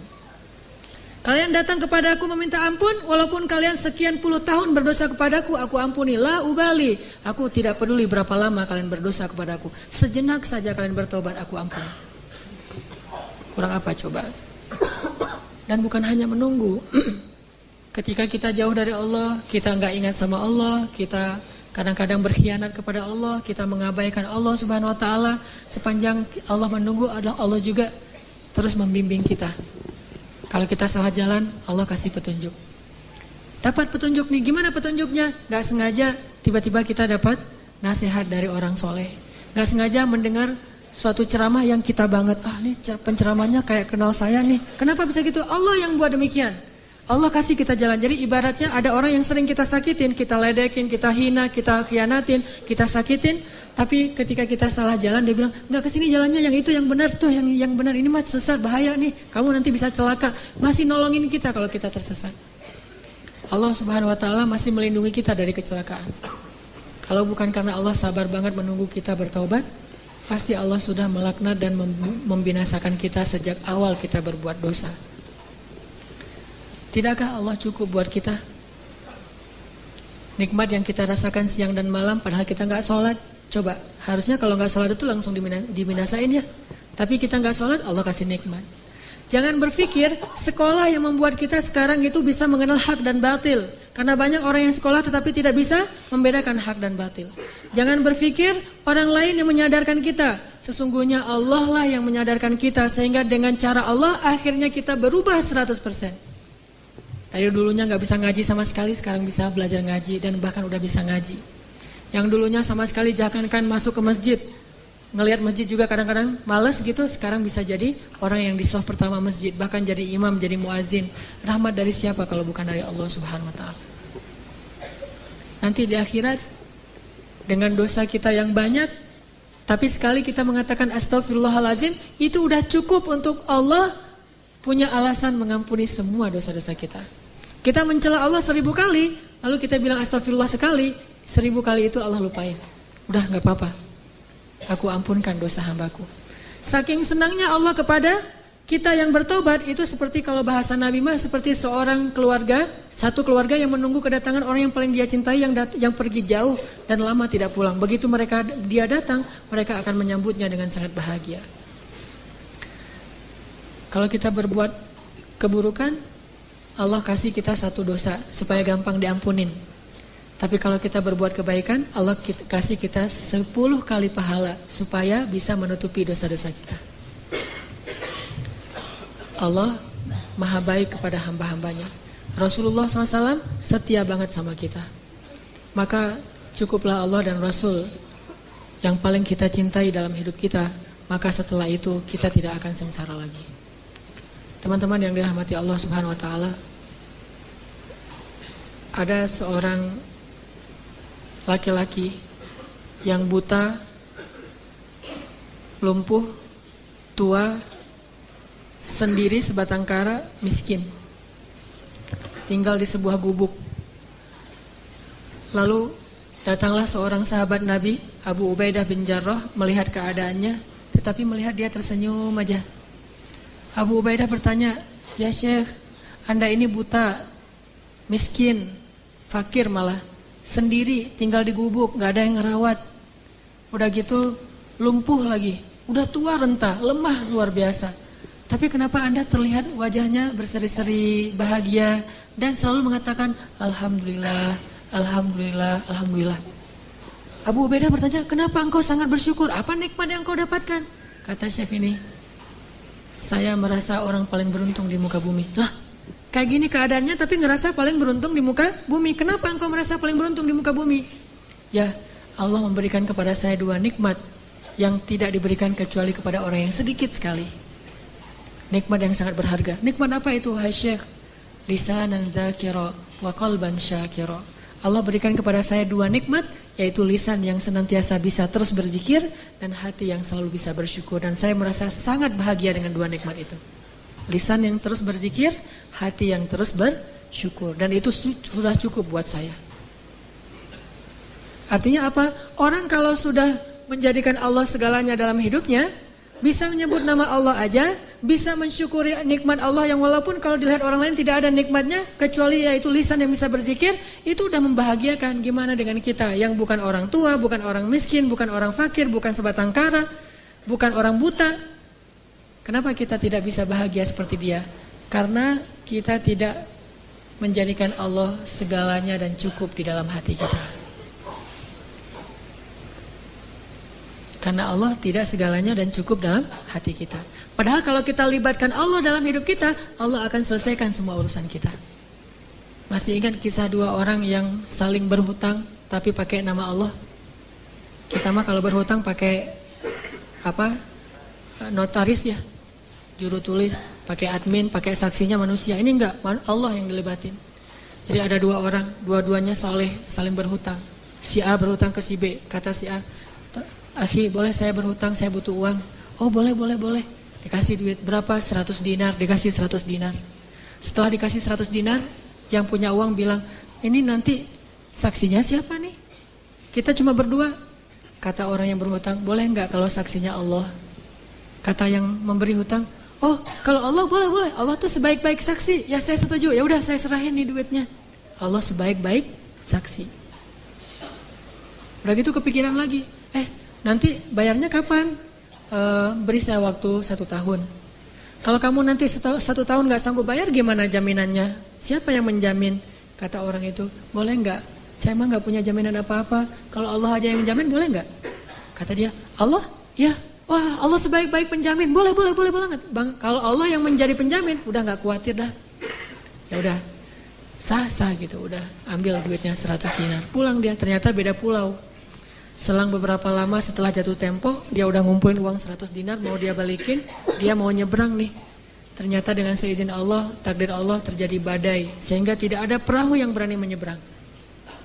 Yang punya uang, nungguin di balik lautan, dia nunggu di pantainya. Mudah-mudahan hari ini dia datang membayar hutang saya, karena saya kenal dia orang yang jujur, amanah, baik hati, pasti dia akan datang. Ditunggu, gak datang-datang. Ternyata dia gak bisa nyebrang. Tapi sebelum orang yang tadi mau nganterin duit itu pulang, karena dia sudah janji mau datang, dia paksain akhirnya uang itu dia taruh di dalam sebuah batang kayu, kemudian kayu itu dia hanyutkan ke dalam lautan sambil berkata, "Ya Allah, dulu ketika kami berhutang," dia bertanya, "Siapa saksi?" Saya bilang, "Engkau lah saksi." Kata dia, "Engkau sebaik-baik saksi." Lalu dia bertanya, "Siapa yang menjamin?" Saya bilang, "Engkau lah penjamin." Kata dia, "Engkau sebaik-baik penjamin." "Ya Allah, saya sudah melibatkan Engkau dalam urusan kami." Dan dia juga ridho dengan hal itu. "Hari ini dengan takdirmu saya tidak bisa menyeberang. Mudah-mudahan dengan saya mengirimkan uang lewat sebatang kayu ini, Engkau menyampaikan kepada orang itu, karena Engkau sebaik-baik saksi dan sebaik-baik penjamin." Dihanyutkan, bismillah tawakkaltu 'ala Allah. Orang yang nunggu di seberang, karena udah sore akhirnya dia pulang. Sebelum dia pulang, dia lihat ada sebatang kayu yang terapung-apung. Dia ambil untuk jadi kayu bakar di rumahnya untuk menghangatkan tubuh. Pas dia belah di rumahnya, dia temukan bungkusan dan dia buka, ada uang 100 dinar. Ada surat di situ, "Akhi, maaf saya gak bisa menyeberang, soalnya terjadi badai yang luar biasa di sebelah sana. Tetapi saya coba titipkan ini kepada sebaik-baik saksi dan sebaik-baik penjamin Allah. Mudah-mudahan sampai kepadamu." Ketika dia baca itu, dia langsung bertakbir, "Allahu Akbar, hasbunallah wa ni'mal wakil." Mungkin kita gak bisa kayak gitu dalam hutang piutang. Mau hutang piutang kayak gitu?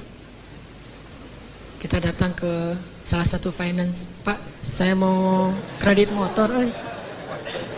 "Oh ya Mas, silakan kredit motor nih, ada beberapa produk nih dari kita nih yang setahun, 2 tahun, 3 tahun. "Oh boleh, saya mah 3 tahun aja biar gampang gitu." "Oh ya. Jaminannya apa? Ada PPKB atau apa gitu? Atau slip gaji atau apa?" "Boleh enggak? Allah aja yang jadi jaminannya." Ada yang mau kayak gitu? Kenapa enggak mau? Karena Allah tidak cukup buat kita. Mungkin cukup buat kita, tidak cukup buat orang yang berhutang. Kita mah udah baik-baik. Oh Allah sebaik-baik saksi, Allah sebaik-baik penjamin. Wah, orang kayak gini nih bakal rugi. Kenapa? Semua transaksi dia tuh gagal karena dia berhadapan dengan orang yang tidak beriman. Tetapi kalau sama-sama beriman, masalahnya satu beriman, satu tidak. Memang nggak akan rugi, tetap Allah ganti. Cuman masalahnya kan agak-agak melas gitu ya. Gimana uang saya nggak balik-balik, ada aja alasan. Saya ketuk pintu rumahnya nggak dibukain, saya telepon nggak diangkat, saya SMS nggak di-read. Ini kalau kita berinteraksi dengan orang yang tidak menjadikan Allah sebagai hasbiyallah. Setidaknya kalau kita bertransaksi, ucapkan bismillahirrahmanirrahim. Kita mau tidur, bismillahirrahmanirrahim. Libatin Allah dalam semua aktivitas kita deh. Dan itu cukup sekali buat kita. Gak akan rugi. Satu-satunya nama yang kalau kita ucapkan itu gak rugi adalah nama Allah. Kita nyebutin nama ibu, kadang gak ngaruh. Tapi kalau kita nyebut nama Allah subhanahu wa ta'ala, itu luar biasa buat kita. Bahkan orang yang ahli maksiat pun kalau nyebut nama Allah, Allah selamatkan. Sedikit aja kita nyebut nama Allah, Allah udah langsung mengubah takdir untuk kita. Masih ingat kisah orang laki-laki di zaman Nabi Musa? Nabi Musa tanya kepada Allah, ya Allah, siapakah orang yang paling rendah nilainya di matamu di antara umatku? Kata Allah, itu laki-laki yang kalau sholat paling belakang. Cari sama Nabi Musa, oh itu yang masbuk permanen. Jadi istiqomah banget untuk masbuk. Asal sholat pasti masbuk. Dan masbuknya itu bukan masbuk rakaat kedua, masbuk salam. Pasti tahiyat terakhir aja dia datang tuh. Kalau sholat Jumat duduk paling belakang deket teras atau di teras. Giliran selesai salam yang paling duluan bunyiin kendaraan. Yang pertama nyalain motor. Pulang duluan gitu. Itu tuh yang paling rendah nilainya di mataku di antara umatmu. Oh itu si kakek-kakek buta masbuk terus. Nabi Musa memandangnya sebelah mata, ini orang, pasti ini munafik, pasti ini nggak ada nilainya di apa, pasti dia nggak akan masuk surga. Terus diperhatikan nggak ada perubahan, sampai suatu saat Nabi Musa ngepoin dia, mana dia kok nggak datang? Ternyata pas ditanya dia udah meninggal dunia, makanya nggak datang lagi, udah nggak istiqomah sekarang masbuknya, karena udah meninggal, is dead lah ya.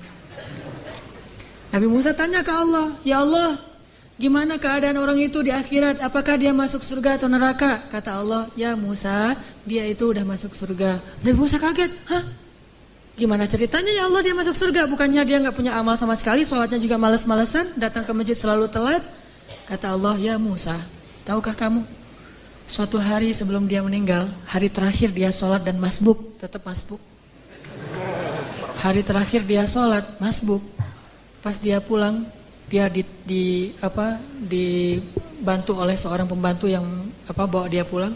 Di tengah jalan dia bertanya kepada pembantunya, kita sekarang lagi di mana nih? Kalau dalam riwayat yang lain mengatakan dia kesasar, nggak ada pembantu, kesasar sampai ke tengah lapangan, tanah yang lapang, ketemu orang, dia tanya, mas, saya ini lagi di mana nih? Orang buta. Orang itu mengatakan, bapak lagi ada di sebuah tanah yang luas, tanah yang lapang. Kata dia, enggak, rahmat Allah lebih lapang. Rahmat Allah lebih luas. Cuma itu doang kata-kata dia tuh. Wahai Musa, dia mengatakan rahmatku lebih luas. Dan memang rahmatku luas, wahai Musa. Maka dengan itu, aku ubah takdirnya. Sesungguhnya rahmatku mendahului takdir. Sesungguhnya rahmatku lebih besar daripada kemarahanku. Allah marah sama pembuat dosa. Tapi begitu pembuat dosa ngelirik ke langit dikit aja, Allah langsung perhatiin ada apa gitu. Allah udah langsung, kalau bahasa kita mah kayak kegeeran gitu. Padahal Allah itu maha mulia, gak perlu GR. Tapi Allah saking perhatiannya sama kita, begitu kita ngelirik ke langit sedikit, wahai hambaku pengen berdoa, pas kita bilang astagfirullahaladzim, langsung dihapuskan dosa-dosa kita. Sesungguhnya rahmat Allah, kasih sayang Allah lebih luas daripada kemarahannya. Itulah kenapa kita harus menjadikan Allah segalanya dalam hati kita. Hasbi Allah wa ni'mal wakil. Mudah-mudahan ini bisa menyemangati kita dalam hidup kita. Pokoknya kalau belum udah pakai helm, udah pakai jaket yang tebal, udah pakai sepatu yang benar-benar udah kayak orang naik Harley gitu ya. Padahal naiknya bebek gitu, tapi udah kayak orang naik Harley. Udah lengkap tuh pakaiannya. Jangan pernah merasa aman sebelum mengatakan Bismillahirrahmanirrahim. Udah ikhtiar ini, ikhtiar itu. Jangan pernah merasa cukup sebelum mengatakan Tawakkaltu 'alallah. Pokoknya kalau belum ngelibatin Allah, belum selesai. Kalau udah ngelibatin Allah, yang lain belum selesai, insya Allah Allah selesaikan. Allah cukupkan. Allah berikan jalan keluar untuk kita. Wa may yattaqillaha yaj'al lahu makhraja. Itulah modal hidup kita. Mudah-mudahan itu bisa menjadi obat hati kita. Mudah-mudahan juga menjadi solusi dalam masalah-masalah kita. Marilah kita tutup dengan sama-sama berdoa. Semoga Allah memberi kita hidayah dan menyayangi kita sebagaimana Allah menyayangi para anbiya dan orang-orang soleh. A'udzu billahi minasy syaithanir rajim. Bismillahirrahmanirrahim. Alhamdulillahi rabbil alamin. Hamdan yuwafi ni'amahu wa yukafi'u mazidah. Ya Rabbana lakal hamdu kama yanbaghi li jalali wajhikal karim wa 'azimi sultanik. Allahumma salli wa sallim wa barik ala sayyidina Muhammad wa ala alihi wa sahbihi ajma'in. Radina billahi rabba, radina billahi rabba, radina billahi rabba, wa bil islami dina, wa bi Muhammadin nabiyyan wa rasulah. Ya Allah, ya Tuhan kami, ya Allah yang maha lembut, ya Allah yang maha baik, ya Allah yang maha pengasih, ya Allah yang maha penyayang, ya Allah yang maha memiliki segala cinta dan kasih sayang yang tidak terbatas. Ya Allah, Engkaulah yang memberi kami rezeki sepanjang hidup kami. Engkaulah yang memelihara kami. Engkaulah yang mengurus kami siang dan malam. Ketika kami tidur, Engkau berikan kepada kami ketenangan. Ketika kami bangkit dari tidur kami, Engkau memberikan kepada kami rezeki dan karunia anugerah yang tidak terhitung jumlahnya, ya Allah. Ya Arhamar Rahimin. Engkaulah yang menciptakan kami, dan Engkau sebaik-baik pencipta. Engkaulah yang membentuk rupa kami, dan Engkau sebaik-baik pembentuk rupa. Engkaulah yang menggenggam hati kami, dan Engkau sebaik-baik yang menggenggam hati. Ya Arhamar Rahimin, kepadamulah kami berserah diri, ya Allah. Siapa lagi yang bisa kami harapkan setelah Engkau, ya Allah? Siapakah lagi yang bisa kami gantungkan segala permintaan dan doa-doa kami kecuali kepada Engkau saja, ya Allah? Siapa lagi yang bisa melakukan apapun tanpa pengecualian, tanpa ada batas kecuali Engkau, ya Allah. Engkau maha kuasa atas segala sesuatu, ya Allah. Ya Arhamar Rahimin, Engkaulah harapan kami, ya Allah. Engkaulah harapan hidup dan mati kami, ya Allah. Engkaulah harapan dalam setiap tangis dan air mata kami, ya Allah. Engkaulah harapan ketika hati kami dalam keadaan sedih, ya Allah. Engkaulah harapan ketika kami merasa sendiri, ya Allah. Tidak ada yang sepertimu. Engkau yang maha agung dan maha sempurna, ya Allah. Ya Arhamar Rahimin, Rabbul Alamin, Tuhan alam semesta, pencipta dan pemilik langit dan bumi. Ampunkanlah dosa-dosa kami, ya Allah. Ampunkanlah kesalahan-kesalahan kami, ya Allah. Malu kami menyebutkan satu persatu dari dosa-dosa kami itu, ya Rabb. Malu jika kami harus menyebutkan kesalahan-kesalahan kami di masa yang lalu, ya Allah. Bahkan mengingatnya saja kami malu, ya Allah. Betapa hinanya diri kami jika kami melihat dosa-dosa yang kami lakukan selama ini, ya Allah. Betapa rendahnya diri kami di antara orang-orang soleh jika seandainya mereka tahu perbuatan-perbuatan kami ketika kami sendiri. Dosa yang kami sembunyikan, ya Allah. Engkau tahu betul apa yang kami lakukan, ya Allah. Ampunkanlah kesalahan kami, ya Allah. Mungkin dulu kami pernah berzina, ya Allah. Dan kami tahu itu perbuatan dosa besar yang tidak sanggup kami membayangkan betapa besar siksaan terhadap dosa itu, ya Allah. Tetapi Engkau menunggu kami bertobat, dan hari ini kami datang ke hadapan-Mu dan meminta ampun kepada-Mu, ya Allah. Mungkin dulu kami sering minum khamar, ya Allah. Mungkin kami sering meneguk minuman yang telah Engkau haramkan, padahal kami tahu itu haram bagi kami.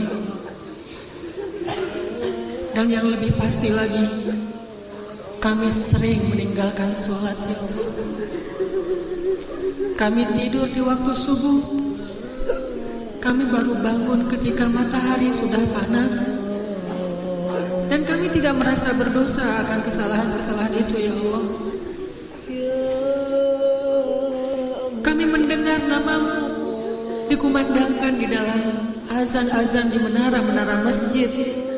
Allahu Akbar, asyhadu an la ilaha illallah, hayya 'alas shalah. Kami mendengar Engkau memanggil kami datang ke rumah-Mu, tetapi kami mengabaikan panggilan-Mu.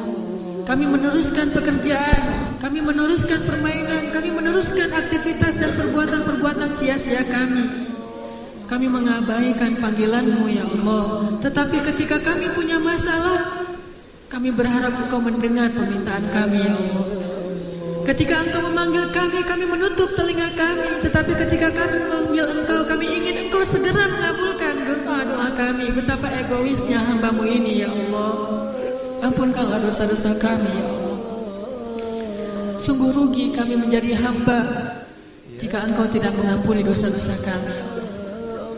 Jika Engkau tidak memaafkan kesalahan kami, betapa rugi ibu yang telah mengandung dan melahirkan anak seperti kami, ya Allah. Jangan biarkan setiap tetes keringat ayah kami sia-sia karena dosa-dosa yang belum Engkau ampunkan untuk kami, ya Allah. Jangan biarkan setiap tetes susu ibu kami sia-sia karena kami tumbuh menjadi anak-anak yang durhaka dan tidak diampuni dosa-dosanya, ya Allah. Ampunkanlah dosa-dosa kami, ya Allah. Sungguh kami masih merasakan dampak dari dosa itu di dalam hati kami sekarang ini, ya Allah. Kami tahu hanya dosalah yang membuat hati kami menjadi keras. Dosalah yang membuat kami tidak khusyuk di dalam sholat. Dosalah yang membuat kami tidak menangis ketika membaca ayat-ayat-Mu. Dan sampai hari ini kami masih merasakan kerasnya hati kami karena dosa-dosa kami di masa lalu, ya Allah. Kami tahu Umar bisa menangis ketika membaca ayat-ayat-Mu, tetapi kami belum bisa menangis sepertinya, ya Allah. Pasti karena dosa yang belum Engkau ampuni, ya Allah.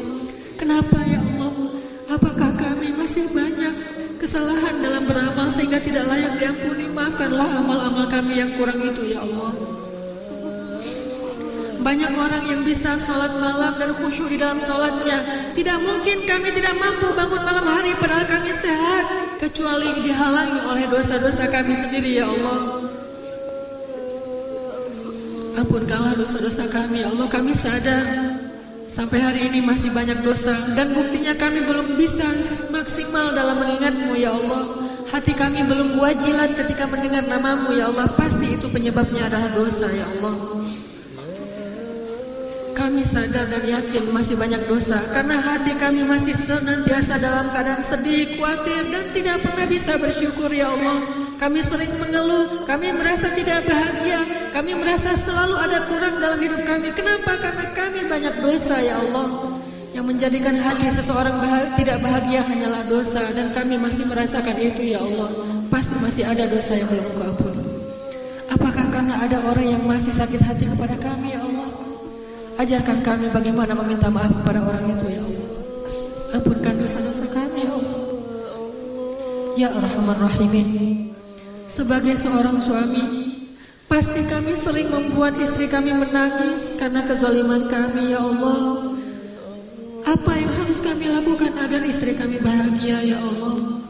Ajarkan kami dan jangan biarkan kami terus-menerus setiap hari menambah dosa karena zalim kepada pasangan kami, ya Allah. Sebagai anak, kami yakin orang tua kami sering menangis karena kami, ya Allah.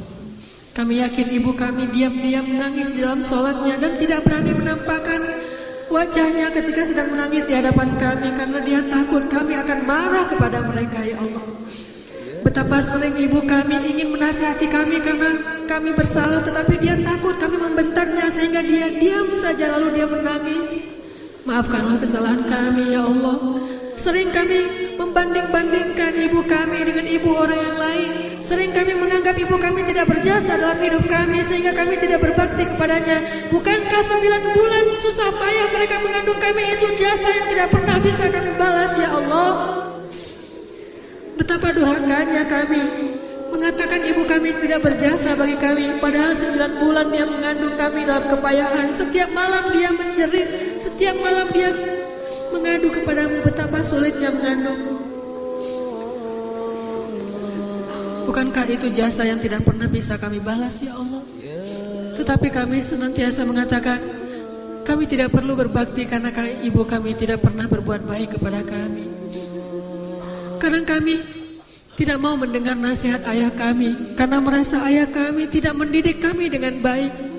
Bukankah diam-diam dia mengeluarkan keringat setiap hari untuk menafkahi kami ya Allah? Dia merasa dia tidak cukup ilmu untuk mendidik kami, tetapi dia menggunakan semua tenaga, pikiran dan waktunya untuk menafkahi kami agar kami belajar kepada orang yang lebih pantas daripada dirinya ya Allah. Ayah kami sadar dia tidak punya banyak ilmu untuk mengajarkan kami agama. Untuk itulah dia menafkahi kami belajar kepada ulama, belajar ke sekolah-sekolah yang baik agar kami mendapatkan ilmu yang lebih pantas. Dia tidak mengajarkan kami sholat, tetapi dengan harta dan nafkahnya lah kami belajar sholat.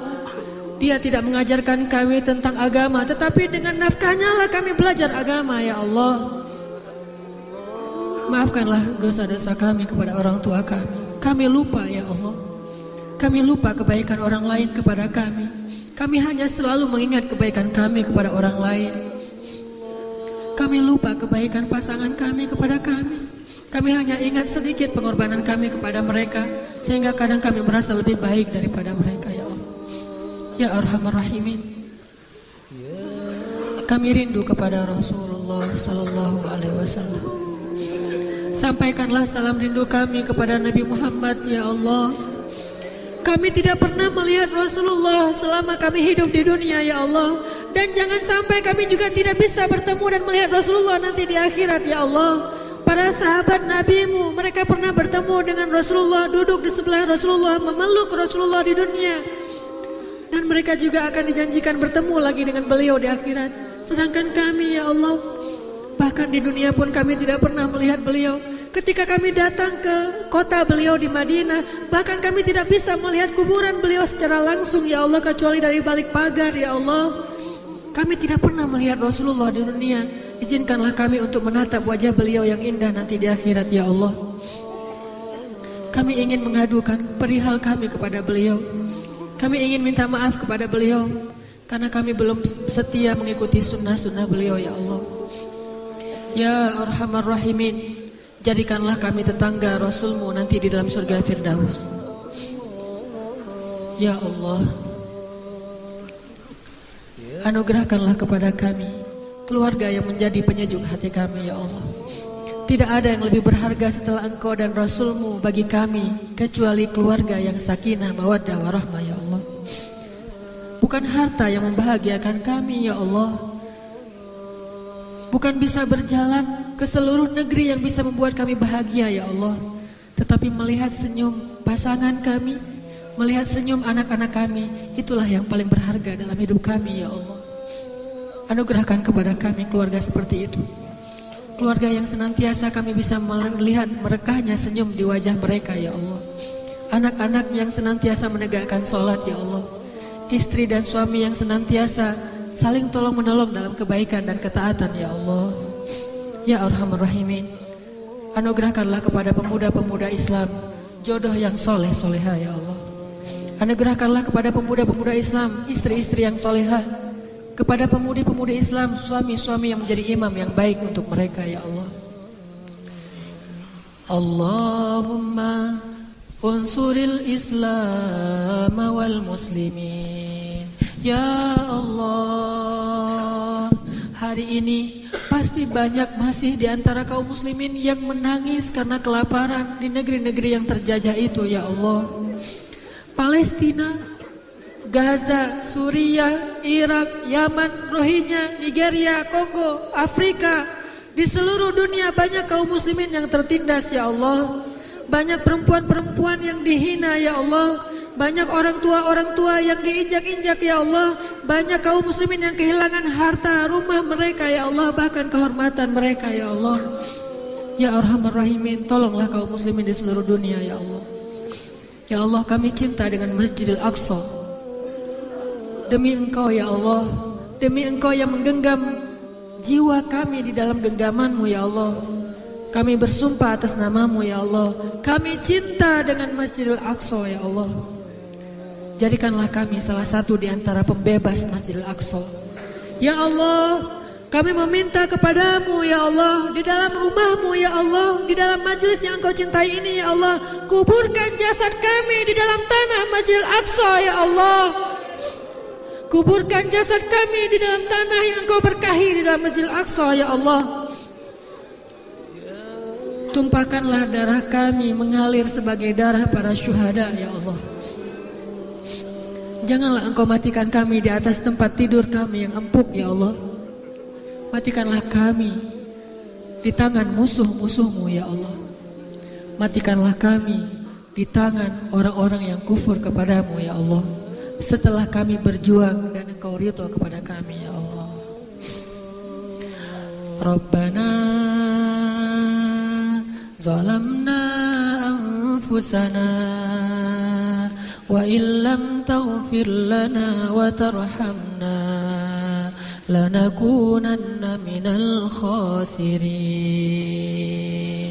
Rabbana atina fid dunya hasanah wa fil akhirati hasanah wa qina adzabannar.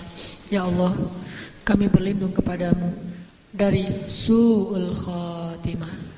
Kami berlindung kepadamu dari azab kubur. Kami berlindung kepadamu dari neraka jahannam. Amin ya rabbal alamin.